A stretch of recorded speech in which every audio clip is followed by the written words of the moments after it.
30 anos depois da derrubada de 2 aviões civis no Estreito da Flórida, o nome de Raul Castro voltou ao centro do cenário mundial. O governo Donald Trump transformou um episódio da Guerra Fria em uma ofensiva política e jurídica contra o regime cubano. Em meio a apagões, fome, crise energética e tensão militar no Caribe, Cuba enfrenta talvez o momento mais delicado desde o colapso soviético. Mas afinal, o que realmente está acontecendo por trás dessa acusação?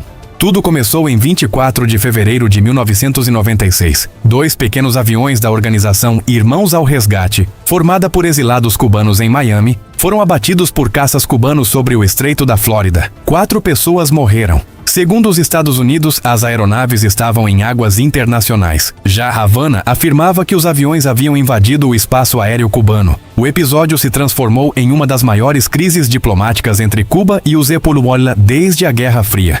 Na época do ataque, Raul Castro era ministro das Forças Armadas e braço direito de Fidel Castro. Agora, décadas depois, o governo Trump acusa Raul de ter ordenado pessoalmente a derrubada dos aviões. As acusações incluem homicídio, destruição de aeronaves e conspiração para matar cidadãos americanos. O detalhe que chamou atenção foi o simbolismo da data escolhida pelos EUAs para anunciar o processo. 20 de maio, dia da criação da República de Cuba antes da Revolução Comunista. Para muitos analistas, a escolha da data não foi coincidência. O governo Trump quis atingir diretamente a narrativa histórica do regime cubano. Desde 1959, Fidel Castro tentou apagar o simbolismo da antiga República Cubana, associando aquele período à influência americana sobre a ilha. Ao anunciar o indiciamento justamente nessa data, Washington envia uma mensagem política clara. A disputa entre Estados Unidos e Cuba não é apenas militar ou econômica, mas também simbólica e ideológica. A acusação contra Raul Castro acontece em um momento explosivo para Cuba. A ilha vive apagões diários que chegam a durar mais de 20 horas. Falta combustível, medicamentos e alimentos básicos. Em vários bairros de Havana, moradores passaram a protestar nas ruas, batendo panelas e denunciando o colapso do sistema. Muitos cubanos afirmam que a situação atual lembra o chamado período especial, a grave crise econômica que atingiu o país após a queda da União Soviética. Além das acusações judiciais, os Estados Unidos ampliaram as sanções econômicas e energéticas contra Havana. O governo Trump também ofereceu 100 milhões de dólares em ajuda humanitária, sugerindo que alimentos e remédios fossem distribuídos pela Igreja Católica e organizações independentes. Cuba respondeu acusando Washington de cinismo e estrangulamento econômico. Ainda assim, parte da população cubana vê a ajuda americana como uma possível saída diante do caos vivido atualmente. O paralelo mais citado pelos analistas é o caso da Venezuela. Nicolás Maduro também foi acusado criminalmente pelos Estados Unidos da América antes de ser capturado em uma operação conduzida pelas forças americanas. Agora, muitos acreditam que Washington esteja repetindo a mesma estratégia contra Cuba. A ideia seria usar acusações judiciais para enfraquecer politicamente o regime e justificar novas pressões internacionais. Isso aumentou o temor de uma possível escalada militar no Caribe. A história da relação entre Cuba e Estados Unidos sempre foi marcada por conflitos, revoluções e disputas ideológicas. Desde a Revolução Cubana de 1959, o regime dos irmãos Castro construiu sua identidade política em oposição direta a Washington. O embargo econômico, a crise dos mísseis, a Baía dos Porcos e décadas de espionagem transformaram a ilha em um dos maiores símbolos da Guerra Fria. Agora, o fantasma daquele período parece voltar ao cenário internacional. Outro ponto que aumentou a tensão foi a revelação de gravações atribuídas a Raul Castro. Segundo grupos de exilados cubanos e investigadores americanos, os áudios mostram o líder comentando detalhes da operação que derrubou os aviões. Embora a autenticidade das gravações ainda gere debate, elas passaram a ser tratadas como peça importante na acusação apresentada pelos Estados Unidos da América para Havana. Tudo não passa de uma campanha política para desestabilizar o regime socialista. Enquanto isso, a população cubana vive um cenário dramático. Jovens deixam o país em massa. Hospitais enfrentam escassez de insumos e famílias convivem diariamente com fome e falta de energia. Nas redes sociais, vídeos de protestos e relatos de desespero viralizam constantemente. Muitos especialistas acreditam que Cuba enfrenta hoje a maior ameaça à continuidade do regime desde a Revolução de 1959. E isso explica por que qualquer movimento americano gera tanta preocupação internacional.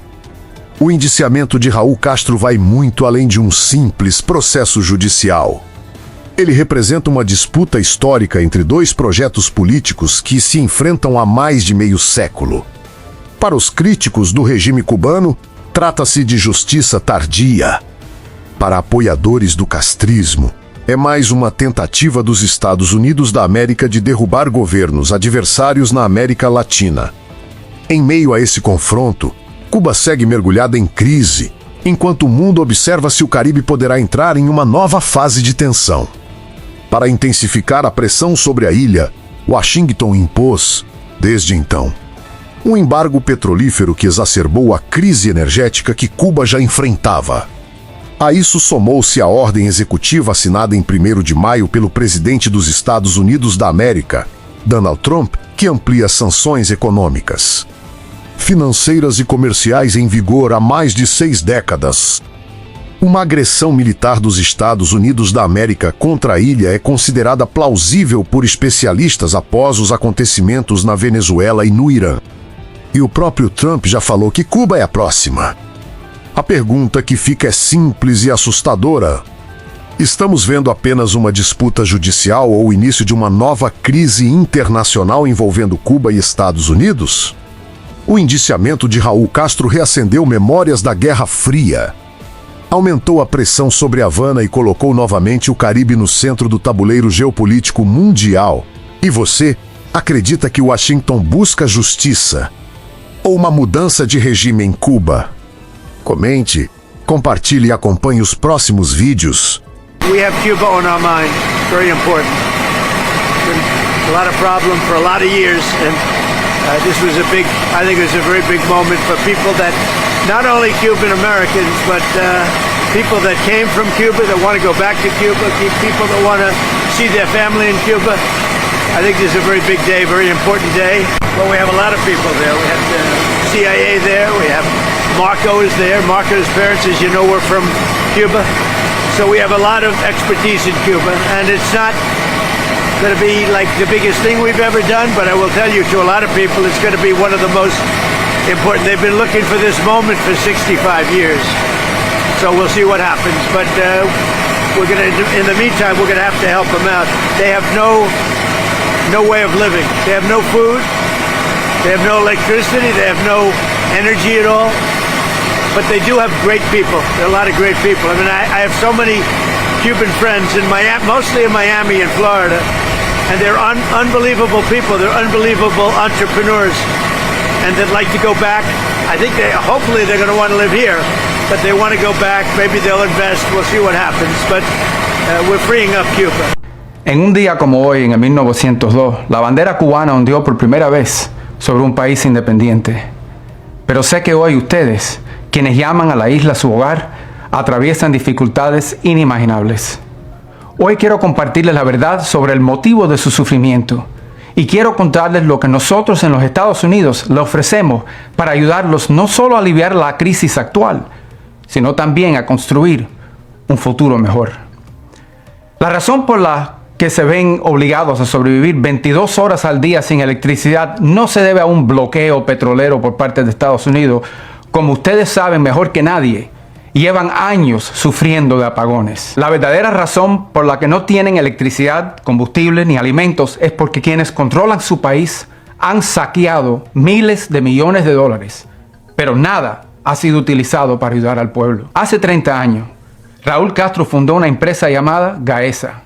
Esta empresa es propiedad de las Fuerzas Armadas y está operada por ellos y cuenta con ingresos 3 veces superiores al presupuesto de su gobierno actual.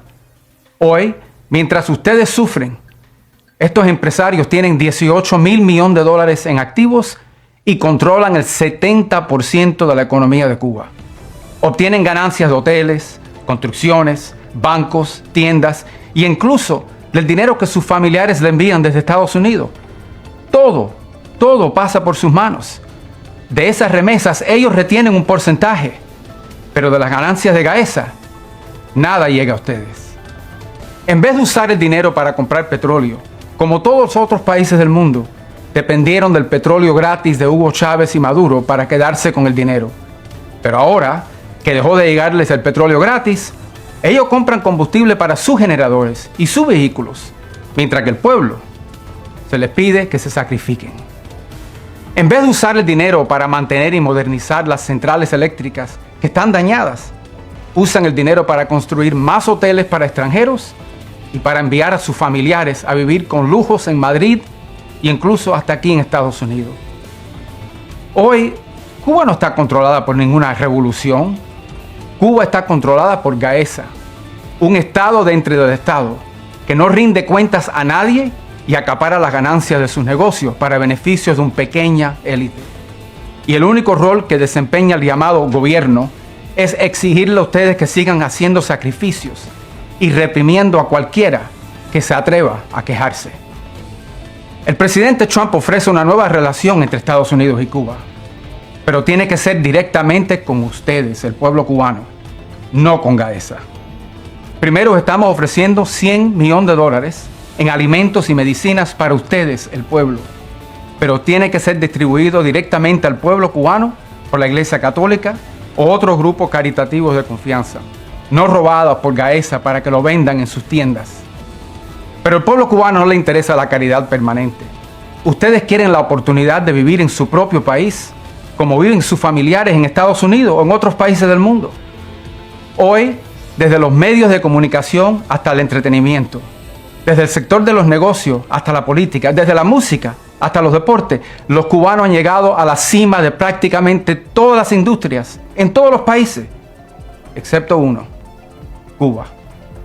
Hoy en Cuba, solo aquellos cercanos al élite de Gaesa o que forman parte de ella pueden tener negocios rentables. Pero el presidente Trump ofrece una nueva vía entre Estados Unidos y una nueva Cuba. Una nueva Cuba donde ustedes, los cubanos de a pie, no solo Gaesa, pueda ser dueño de una gasolinera o de una tienda de ropa o de un restaurante. Una nueva Cuba donde ustedes, no solo Gaesa, pueden abrir un banco o tener una constructora.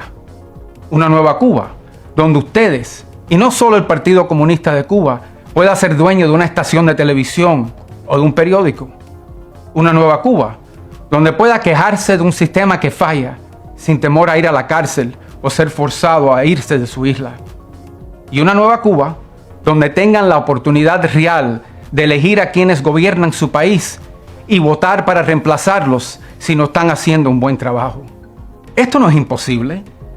Todo esto existe en las Bahamas, en la República Dominicana, en Jamaica e incluso a tan solo 90 millas en Florida. Si ser dueño de su propio negocio y tener el derecho al voto es posible alrededor de Cuba, ¿por qué no es posible para ustedes dentro de Cuba? En Estados Unidos estamos listos para abrir un nuevo capítulo en la relación entre nuestra gente y nuestros países. Y actualmente, lo único que se interpone en el camino hacia un mejor futuro son quienes controlan su país.